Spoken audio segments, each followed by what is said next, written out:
അച്ഛമ്മ നമ്മളത് പോയിനല്ലേ? ഇന്നെന്തെങ്കിലും പ്രത്യേകത ഉണ്ടാ? അതിന്ന് ശിവരാത്രി അല്ലടാ, അതുകൊണ്ടാ. ശരിക്കും ശിവരാത്രി എന്ന് പറഞ്ഞാ എന്താ? അത് ശരി, അതെനിക്ക് ഇത്ര കാലമായിട്ട് അറിഞ്ഞൂടാ. ഇല്ല. ഇതൊന്നും എന്റെ പപ്പ എനിക്ക് ഇതുവരെ പറഞ്ഞു തന്നിക്കില്ല. എവിടെ? മാർവൽ മൂവീസും DC മൂവീസും കാണുന്ന ഇവരോട് ശിവരാത്രിയെ കുറിച്ച് പറയാൻ സമയം തരട്ടെ? എല്ലാരും കണക്കാ. 28 വർഷമായിട്ട് ഞാൻ സ്ഥിരമായിട്ട് ശിവരാത്രി എടുക്കുന്നതാ.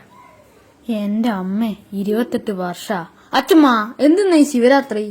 അത് പണ്ട് ദേവന്മാരും അസുരന്മാരും കൂടി അമൃതിന് വേണ്ടിയിട്ട് പാലായി എന്ന കടല് വാസുകി എന്ന സർപ്പത്തിനെ കൊണ്ട് കടഞ്ഞിരുന്നു. അങ്ങനെ കടഞ്ഞുകൊണ്ടിരിക്കുമ്പോ വാസുകി എന്ന സർപ്പത്തിന്റെ വായിൽ നിന്നും കാളകൂട വിഷം പുറത്തു വന്നു. ആ വിഷം താഴത്ത് വീണാല് ലോകം തന്നെ നശിക്കും.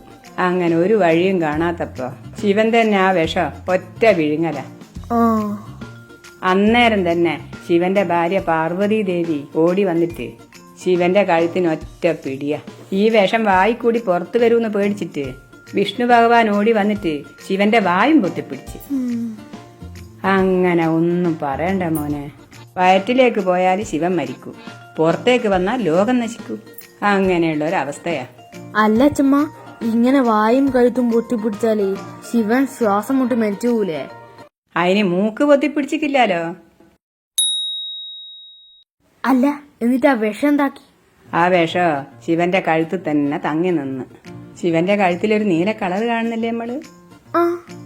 അങ്ങനെയല്ലേ ശിവന് നീലകണ്ഠെന്ന് പേര് വന്നേ. അങ്ങനെ അന്ന് പാർവതി ദേവിയും ദേവീ ദേവന്മാരും എല്ലാരും ഉറങ്ങാണ്ട് പ്രാർത്ഥിച്ചിരുന്ന ദിവസ ശിവരാത്രി. അതിന്റെ ഓർമ്മക്കാണ് നമ്മളെല്ലാരും വ്രതം അനുഷ്ഠിച്ച് രാത്രി ഉറങ്ങാണ്ടിരിക്കുന്നത്. കഴിഞ്ഞ 28 വർഷമായിട്ട് നിങ്ങളെല്ലാം കൂർക്കമ്പിൽ ഉറങ്ങുമ്പോ അച്ഛമ്മ ഉറങ്ങാണ്ട് പ്രാർത്ഥിച്ചിരിക്കല. ഇപ്പൊ എനിക്ക് മനസ്സിലായാ അങ്ങനെയാ ശിവരാത്രി ഉണ്ടായത്. അങ്ങനെയൊന്നും അല്ലമ്മേ. എന്നാ പിന്നെ എങ്ങനെയാന്ന് ഇഞ്ഞി പറ. ഇത്രയും കാലം എന്റെ കൂടെ ജീവിച്ചിട്ട് ശിവരാത്രി എന്തെന്നാന്ന് പോലും ചെക്കനെ അറിഞ്ഞൂടാ. എന്നാ പപ്പ പറ, എന്തെന്നാ ശിവരാത്രി? എടാ, ഈ പ്രപഞ്ചവും നമ്മളും ഒന്നാ. ഈ പ്രപഞ്ചത്തിൽ നടക്കുന്ന ഓരോ മാറ്റങ്ങളും നമ്മളെയും സ്വാധീനിക്കുന്നുണ്ട്. അതായത് നമ്മുടെ ഗ്രഹങ്ങളുടെയും നക്ഷത്രങ്ങളുടെയും ഓരോ ചലനങ്ങൾക്കും അനുസരിച്ചാണ് നമ്മുടെ ഓരോ ആഘോഷങ്ങളും രൂപപ്പെടുത്തിയിട്ടുള്ളത്. ഓരോ ദിവസത്തിനും അതിനതിന്റേതായ പ്രത്യേകതകളുണ്ട്. വർഷത്തിൽ 365 ദിവസവും ആഘോഷിക്കാനുള്ള ഓരോ കാരണങ്ങളുണ്ട്.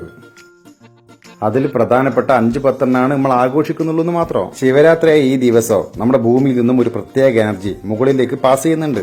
ആ സമയത്ത് നമ്മളെ മനസ്സും ശരീരവും അലേർട്ടായിരിക്കണം. എനർജിയാ? ആ എനർജി സ്വീകരിക്കാൻ വേണ്ടിയിട്ട് നമ്മൾ വ്രതം എടുത്ത് ഉറക്കമൊഴിഞ്ഞ് നിവർന്നിരിക്കണം. അഥവാ നമ്മൾ ഉറങ്ങിക്കിടന്നിട്ടല്ലേ വെച്ചാൽ ആ എനർജിയുടെ ഗുണം നമുക്ക് കിട്ടൂലെന്ന് മാത്രമല്ല, നമുക്കത് ദോഷവും ചെയ്യും. ഇതിനെ കുറിച്ചെല്ലാം നമ്മളെ പൂർവികർക്ക് നല്ല ധാരണ ഉണ്ടായിരുന്നു. അതുകൊണ്ട് ഓലി ഇതിനെ ദൈവവുമായി ബന്ധപ്പെടുത്തി ഒരു കഥയുണ്ടാക്കി ഒരു സെലിബ്രേഷൻ ആക്കി നമ്മളെ മുമ്പിൽ എത്തിച്ച്. എന്നാലല്ലേ നമ്മളെപ്പോലത്തെ ഇതെല്ലാം അനുസരിക്കുള്ളൂ. അതുകൊണ്ട് ഇപ്പോ ഇതെല്ലാം നിലനിൽക്കുന്നത്. അതാണ് ശിവരാത്രി.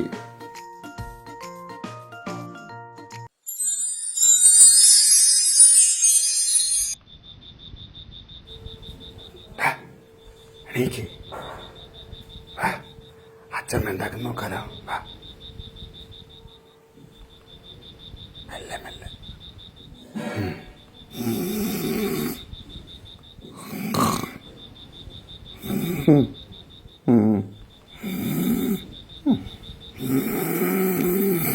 ഇരുപത്തെട്ട് വർഷമായിട്ട് ഇങ്ങനെയാണോ അച്ഛമ്മ ശിവരാത്രി എടുത്ത്?